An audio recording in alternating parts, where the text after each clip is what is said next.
Ecological citizenship is a form of global citizenship that emphasizes the need for the common person to dedicate themselves beyond personal achievement or nationalistic interests and instead embrace a sustainable, biodiverse vision for the world and to work towards said vision in their daily lives. One way to expose ourselves to the wild is to delve deep into the world of ecological literature. John Muir is an ecological literature author whose work shows his extreme love of nature and further his ecological activism and role as an ecological citizen.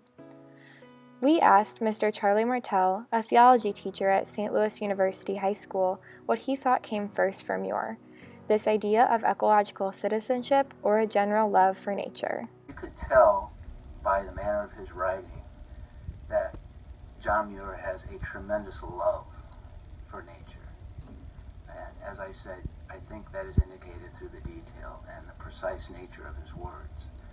He takes the descriptions of nature seriously and it expresses them beautifully. So I really believe that John Muir fell in love with nature first.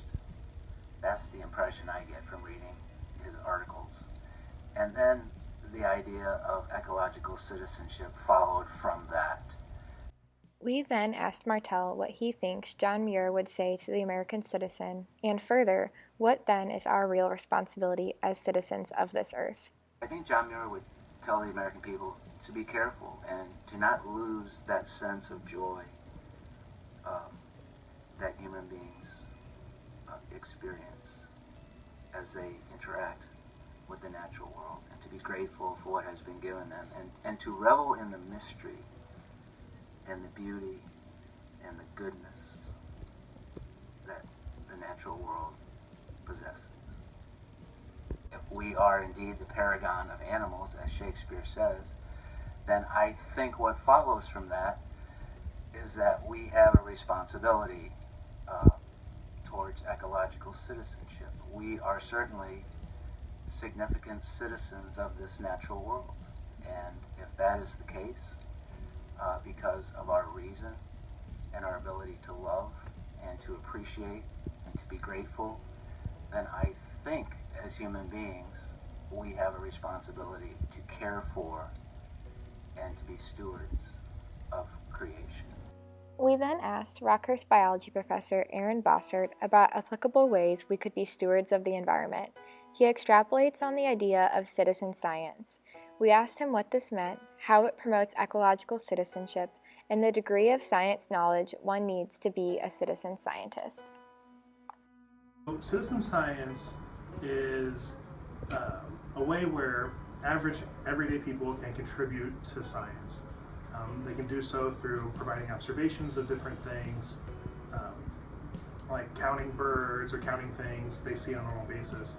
They provide that information to a database where scientists then can help find meaning in that data and sort through to answer larger questions.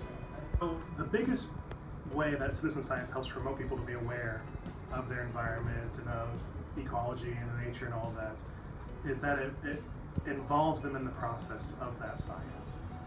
In citizen science, you're gathering the data. You're helping to look at the problem. You're on the site, seeing what's going on. So when you do something like a water quality and monitoring and participating and looking at stream health, you're there seeing, the trash in the stream. You're seeing the waste in the stream. You're seeing that there's no living things there. So it really kind of opens your eyes to what the problem is, rather than having a scientist tell you that poor water quality is bad for the environment. You can see that it's bad for the environment. It takes absolutely no experience in science to be a citizen scientist. Take it, counting birds, for example. Anybody can go in their front yard and say, I saw a dozen birds.